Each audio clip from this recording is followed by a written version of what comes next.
Welcome to Linda's Corner. My name is Linda Bjork, and today we're going to be talking about what we can learn from traveling. I'm delighted to welcome special guest Heather Markel. Heather is a New York Times featured full-time traveler, speaker, and co-author of Voices of the 21st Century. You can check out Heather's website, heatherbegins.com, for travel information and inspiration. And you can also join her Facebook group. Welcome, Heather. I'm so glad that you could join with me today. Thank you so much. I'm really happy to be here. Man, I just got back from a trip and it was the best of times and the worst of times. So I am so excited to hear about your story and what I can learn about you from traveling. And this hasn't always been your dream. So what's your story? What inspired you to drop everything and just live a nomadic life? Yeah, so I fell in love with travel when I was 16, and I was living with a host family in Normandy, France. And I actually went kicking and screaming, but found my way there, and I spoke like high school French, but not, couldn't quite put the vocabulary together. So at the end of a month with them, I found myself fluent in French. I was having these amazing conversations, getting like that cultural immersion was just so fascinating to me that was it. I'm like, I'm hooked. And then, of course, I went to college, and rather than pursue my dream of like immersing in culture, because how do you do that? But you get a corporate job and you like immerse yourself in the culture of corporate, right? So that's what I did. And early on in my career, I was able to use my languages and travel, but then after a short while, things changed, and I found myself in a very domestic career where my skill sets were of no use. I was just unhappy, and kind of made life choices that were just making me more and more unhappy, and ultimately led to pain, like physical pain. And that became my catalyst to just say, you know what, even though this seems completely crazy to quit my job, not for another job, not to pursue my business and six figures and all that, but for myself, I'm like, this pain is really bad. And I can't imagine another like 20 years of pain to wait for retirement when I'm supposed to do this. So pain really became the reason, because connecting to travel via vacation wasn't enough to like get me out of that pain. Heather, that is amazing that you were able to make the connection that your physical pain was related to your career choice and not being happy where you were. I've spoken with other guests who've had issues where they were on a career path, and it's so interesting that it can literally lead to physical pain. Sometimes, I mean, you're just flat in your bed, going to doctors, trying to figure stuff out. So you knew that right away, what the connection was? Well, so I actually I was married, and I for 3 years battled between my head and my heart whether to stay or go in that relationship. And I ended up herniating 2 discs in my neck. And where's the neck? It's between the head and the heart. So when my chest began to hurt in 2017, I immediately connected back, and I was like, yeah, that pain in the neck became 2 herniated discs that still hurt me today. And so I'm not turning this chest pain into let's see, that could go in any one of several directions. I'm not doing it. I'm out. I'm going to actually listen to my heart and follow my heart instead of ignoring it. Oh, you're so brave. I'm so proud of you. That is incredible. So just quickly before we move into the travel part, it fascinates me that the catalyst was this psychosomatic issue. And the idea of psychosomatic, it used to mean, or people thought it meant, you know, kind of like you're hypochondriacal, like there's nothing really wrong with you, Heather. It's just Right. all in your head. But now we have a lot more understanding that our mind, our heart, and our body are all connected. And when we're living in a way that matches our dreams and our real authentic purpose, it affects our physical health. It Isn't does. that interesting? So thank you for bringing that up. Okay, so you were so brave and you decided to follow your heart. So let's talk about travel, like some of the places that you've been. And then I have some questions because some of the thing about travel is, first of all, safety. I mean, people are Mhm. concerned about safety. And another thing is the dollars. I mean, money, travel Yep. takes money. So anyway, so where have you been? Well, so far, so I did a bunch of traveling before I quit, but since I quit, I've been to 27 countries and 6 continents. So every continent except Antarctica. So, and when I think about it, yeah, I'm like, I traveled alone by bus throughout South America for 6 months. And I'm like, wow, that was, I don't know, that was pretty brave. And going through Africa and Central America and Asia. Asia is actually really safe. And I'm just recently returned from being marooned in New Zealand for 2 years, which was, for the pandemic. Really lucky, really fascinating, quite an interesting country. Fascinating. So you were able to make it in, but you weren't able to make it out. That became home until the pandemic allowed travel again.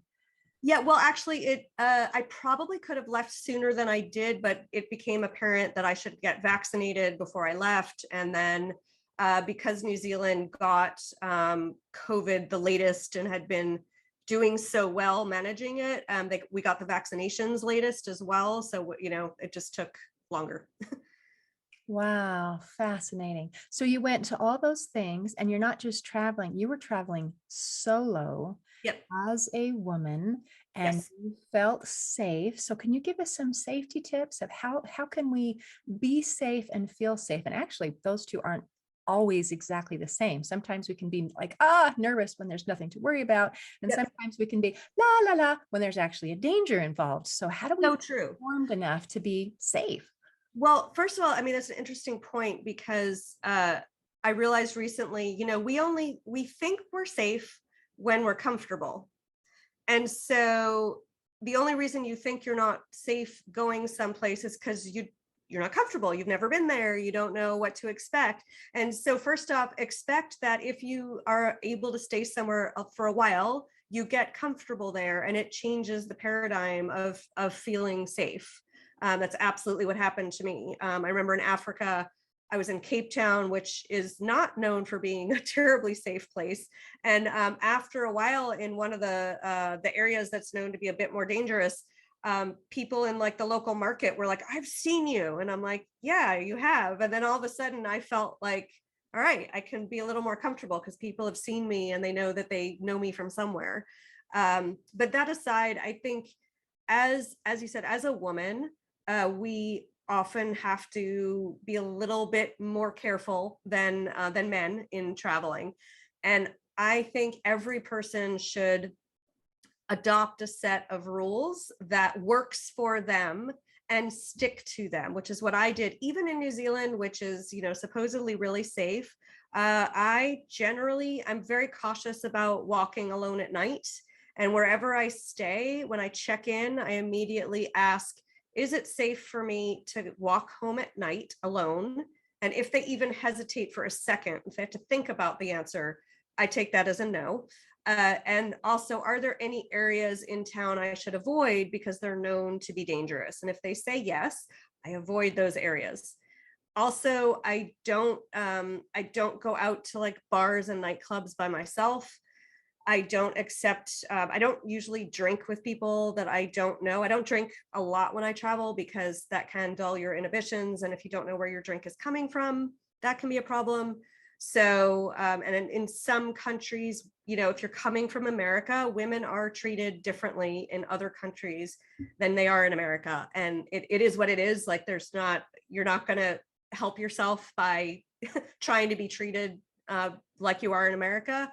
And so I have learned essentially, especially if a man invites me to go out, unless I'm interested in him, I would say no, or maybe go have a coffee with other people or something, but I wouldn't accept an evening dinner or drink invitation, just because it can give the opinion or the understanding that you're interested in something that you might not be. So try not to get into it. And then there's also things like knowing rules like in South America. I was totally traveling alone by bus, and I felt absolutely safe. And I learned early on that when you are traveling with your luggage, you bring your luggage to the back of the bus. There's like a luggage storage area, and a person takes your bag, puts a tag on it, gives you a receipt, and you get in the bus. And I was fine. And I met this lovely younger couple from England while I was in Santiago, and they fell for that scam where someone dressed like they worked for the bus company walked up to them while they were like at the front of the bus and offered to take their bags for them. And he said, I'll strap them to the top of the bus. You'll be fine. You'll get them when you arrive at your destination. They gave him everything, including their passports. And by the way, you should never separate yourself from your passport. So they lost everything. So knowing what the rules are of like transportation, like how things work in a place is really important. So you don't fall prey to, tons of potential scandals that you could. Oh man. So some super basic things is you keep your passport, your credit cards, those kinds of things with your person. You do not give them anywhere.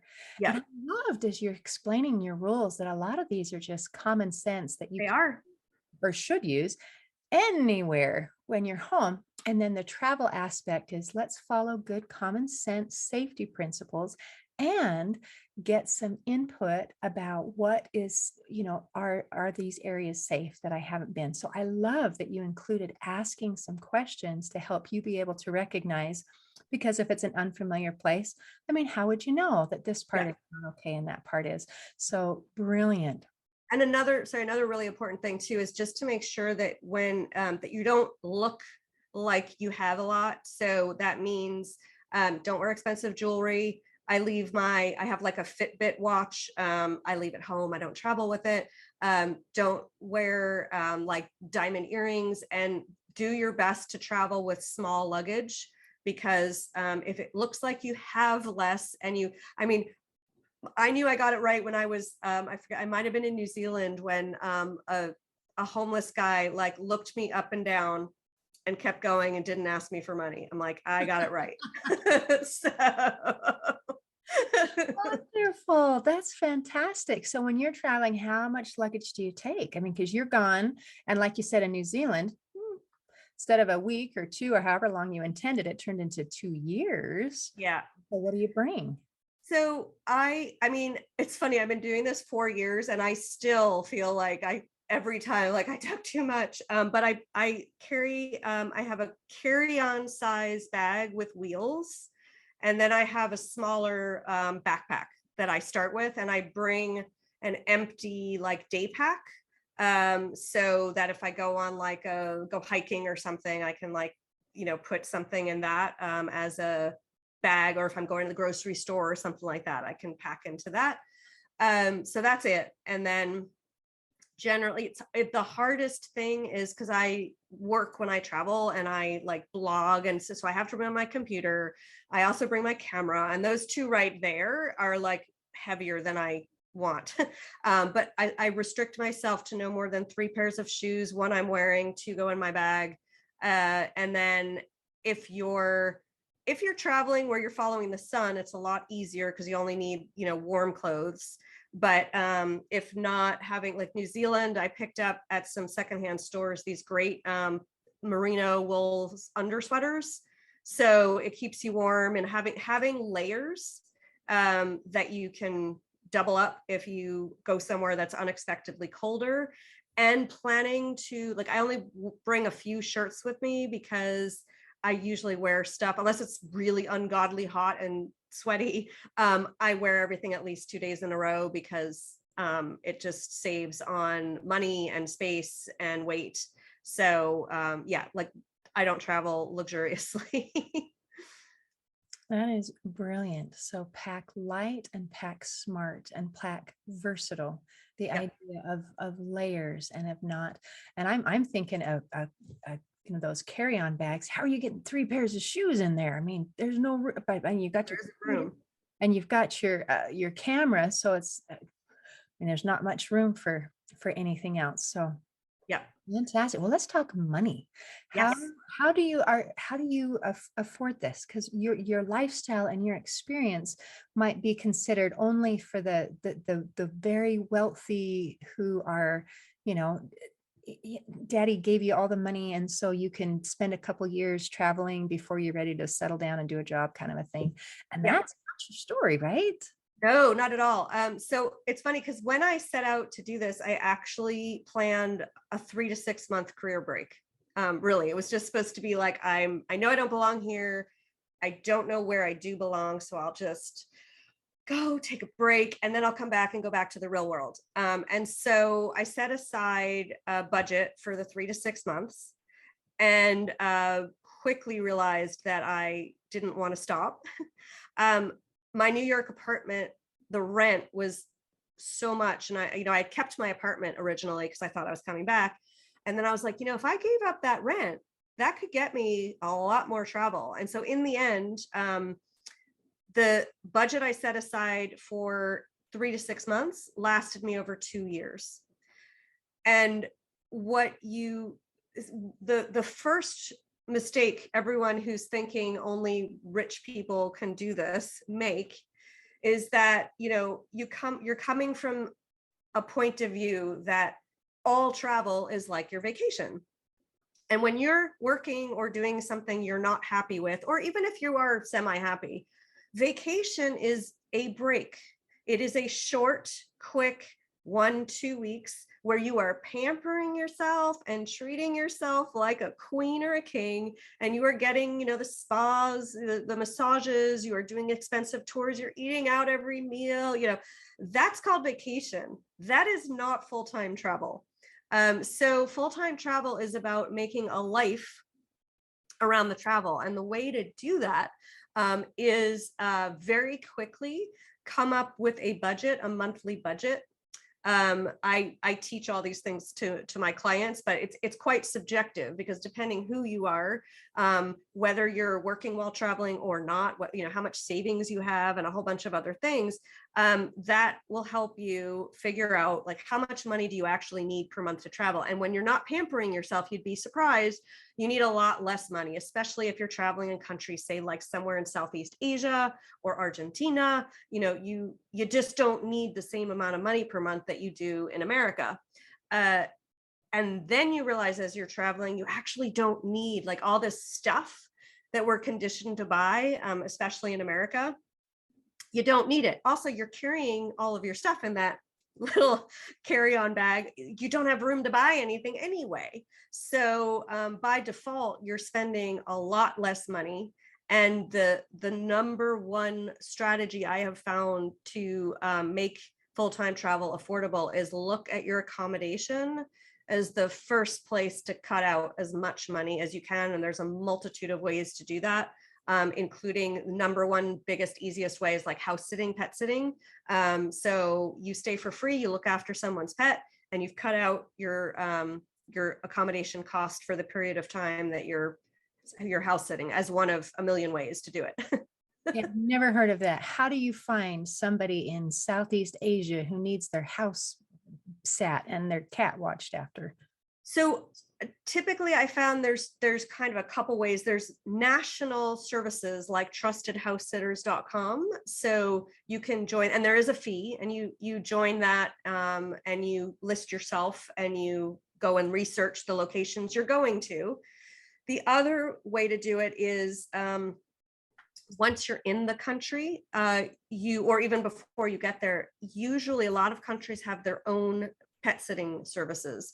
When I was in New Zealand, I actually found something called Kiwi House Sitters, and that worked even better for me than the Trusted House Sitters. I'm guessing it was less expensive for everyone to use Kiwi House Sitters in New Zealand than it was to use Trusted House Sitters. So there were just more people on there, and I had people asking me, please, can you sit? We're going away. Like, it was great. So made it really easy to find a sit whenever I wanted it.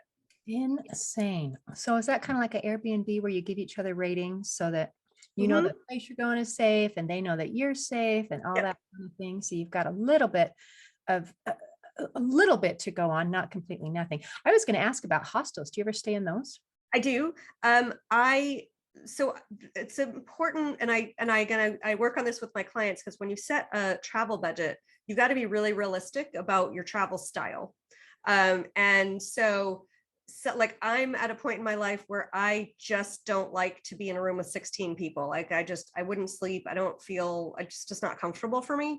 So I do stay in hostels. I usually would get my own room in them, but even I'll tell you what, like places like New Zealand, I stayed in a hostel room for 4 people. Because of the pandemic, there was like nobody there. So I had this room to myself, but it was 35 US dollars a night, for that room, which is very expensive when, other places in the world, I was used to paying like $5 a night for a hostel. So in that kind of context. So I do stay in the hostels. I think they're a great way to meet people.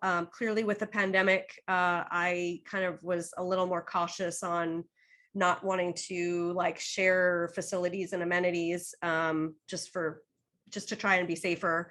But other than that, I mean, I think they're usually super safe. And as long as you do your research to understand, if you're getting into a party hostel, that's that's up to you. If you love the party scene, there are hostels where there's loud music and stuff till all hours of the night. And if that's your skip, great. But if you don't want that, just make sure you do your research, so that you know that you're getting a hostel where, like a lot of hostels in New Zealand, everyone was just silent after 10 o'clock at night. And it was just this really nice, respected, kind of protocol. And I stayed at a lot of the Y. I think they were like, was it the Y? I'm trying to think. I can't think of the name. There's like a national chain in New Zealand that was like across the board, clean, nice rooms, great staff everywhere I went. So yeah, so I have stayed in a lot of hostels. Fantastic. Okay, so when you talk about do your research, how would you find out that kind of information? Because usually you can find out the location, the cost, but that doesn't say this is a party hostel versus this is a turn out all the sound at 10 o'clock kind of So hostel. I do it when I'm staying in a accommodation. I do a ridiculous amount of research. So I kind of use, if you're going to stay in a hostel, hostelworld.com is actually probably one of the better resources to tell you if it's a party hostel or not, reading the reviews. TripAdvisor can also be really helpful. So I use, I found booking.com because I'm at a, I don't know, level 2 or 3 genius level. So typically what you want to do is kind of look up, where do you want to go? What kinds of stuff are there, and make a short list of the hotels. And then I like to call the property and see if I can get a better rate direct than through the services that are actually taking money from them. So, but with my Genius discount, I find that I often get a better deal through Booking than I do direct or through TripAdvisor or some of the other means that you can find a place to stay. So typically my research looks something like a combination of Google, booking.com for locations, and then going on TripAdvisor and a Hostel World to look at reviews and see what, and kind of make my decision from there. Fantastic. So well done for being a genius. That deserves some perks. So do you do this research before you go, or do you continue to do research while you're there? I mean, do you find good internet where you're at and say, okay, so I'm here and I've been here for a week and now I'm ready to go over there. So let me find something out. So one of the things I do is, if you are, so again, if you're a short-term traveler, what you'll typically do is you'll bring your phone with you, turn on international roaming, roam around, and then come home. International roaming fees are ridiculous. So up to hundreds of dollars a month. So what I do is I put my US number on, like I don't roam with it. I go and I get a SIM card in the country that I'm staying. And so in terms of why I don't need Wi-Fi, I mean, Wi-Fi is great. And yes, there can be great Wi-Fi connection, but when you have a local SIM card, you're guaranteed to have internet when you need it for a much lower cost than if you were roaming. So, I thought of that. So Yeah. to go to the store and go pick up one or Yeah, go to it depends on what country you're in, but typically you'll go to like the Vodafone store or the in New Zealand there's Spark. Like each country has their own thing, and some places you just go like to a cell phone store, and somehow in there they set you up. Like it's really weird. Every country's totally different, and oftentimes you're better off letting someone else set the service up for you than getting the SIM card and leaving, because you want to make sure the thing works, because they usually have to take your passport and do all this identity checking. It's actually a complicated process to get set up. So yeah, so you want to get a local SIM card and then either use your cell phone or if you have a computer or whatever, then you can do all of your research. And now what I typically do is when I go to a new place, before I go, I'll book a place to stay for 2 to 3 nights and then figure it out from there, because I've learned to do like go with the flow travel, which is I can arrive, I can decide I hate where I'm at and leave and not be like, oh my God, I'm losing out on a chunk of hotel time. Or I can decide I love it and either see if the place I'm staying, if I like it, has more availability. And if they don't, kind of walk around and see what neighborhoods I like and walk into a hotel or a hostel and find out if they have space, or look at an Airbnb and I can actually like walk over and see where things are, and I can make a much more informed decision about where to stay. so I'm listening to you. I'm thinking, dang girl, you know what you're doing. So so on your website, do you have some tips and information like this? And you say you have clients, so people come to you and say, help me to be able to travel, and you're able to help them. And you do that from wherever you are. Yeah, so I do it from wherever I am. And so I have on my website, there's a work with me page. And so I offer a bunch of products. So if you wanted sort of a like low cost entry into understanding how to do some of these things, there are some products to do that and some programs to help you understand how to afford full-time travel, how to like I have a money for travel boot camp where it's like in-depth nitty gritty skill sets and directions and things to do to save money, like from accommodation, transportation, food, like everything that you need. And then I also work with clients in a 3-month program called From Daily Grind to Globetrotter. And so I take them through, I have an MMP system, I call it, it's mindset, money, planning. So I help them understand kind of like the fears that are getting in the way of this lifestyle, go through those blocks, and then we get really in depth with a money plan. And then the planning is sort of like the logistical and the medical and the, all the kind of housing, all that kind of stuff that you have to do before you leave. That's fantastic. What a beautiful resource that you are providing, so that people who want to try what you're doing can kind of get over that learning curve and be able to start and have a successful experience. So before we close, can you just kind of give our listeners some reasons of what advantages, what does this do to your life? How does this enrich you? So that, maybe somebody who's pondering it might just tip them over the edge into not just thinking, but maybe trying it. I mean, what good would it do me? Yeah, that's a great question. So here's a thing that dawned on me. I'm actually working on a TEDx talk that I'm hoping to do. And one of the things that occurred to me is, when you get to be midlife, like over 40, and you kind of are frustrated with what is the meaning and the purpose in my life, and I'm not finding it. The only process we really have to deal with that is like therapy and medication. And I don't find therapy is going to help you figure out what's wrong with you, but you want to figure out what's right with you. And medication is just going to dull out the depression, but it doesn't make it go away. So travel for me is one of the most spectacular ways to figure out who you are at the core. You, like nothing else, will tap into your own resourcefulness. You talked about intuition earlier, and I have tapped so deeply into intuition so that I now know, like, listen to my intuition, listen, like it's right, even though it makes no sense in this. I don't get why. Just shut up, Heather. Just listen to it, So there's like an internal guidance system that we get separated from, I think, in our normal life.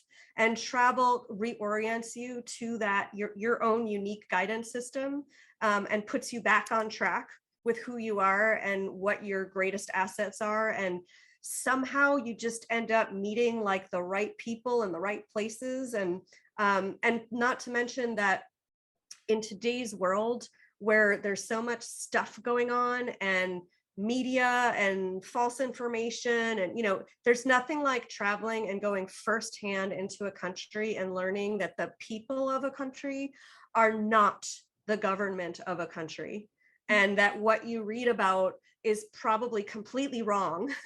And if you bother to go and talk to people, you will learn so much more about a country, about a people, about a way of living, about what's really happening, on so many levels, and it will just expand you as a person. Travel is just magnificent. You may not like everything that you learn. I will tell you, I did not like the Vietnam War Museum.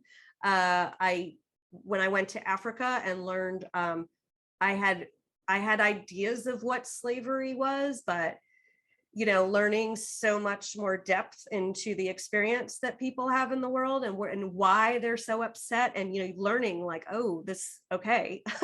I'm getting to learn more and more. So not everything is pretty, but I think it helps us all be compassionate to each other and treat each other as humans.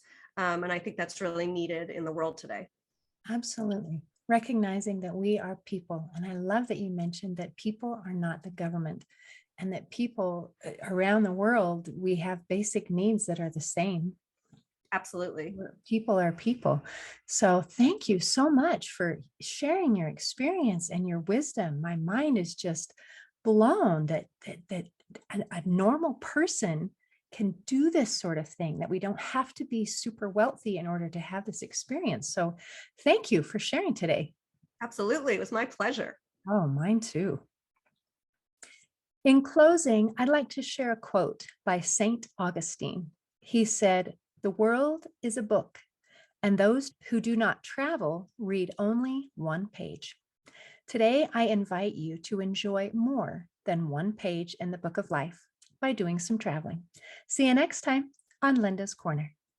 Thanks for listening. If you enjoyed this episode of Linda's Corner, please share and subscribe to help us reach new listeners. I also invite you to check out my nonprofit, Hope for Healing, at the website hopeforhealingfoundation.org for free ebooks, free audiobooks, and other free resources to help increase happiness, build confidence and self-esteem, strengthen relationships, manage stress, and calm feelings of depression and anxiety. I also invite you to grab a copy of one of my books, like Crushed, A Journey Through Depression, or Amazon bestseller, You Got This, an action plan to calm fear, anxiety, worry, and stress. See you next time on Linda's Corner.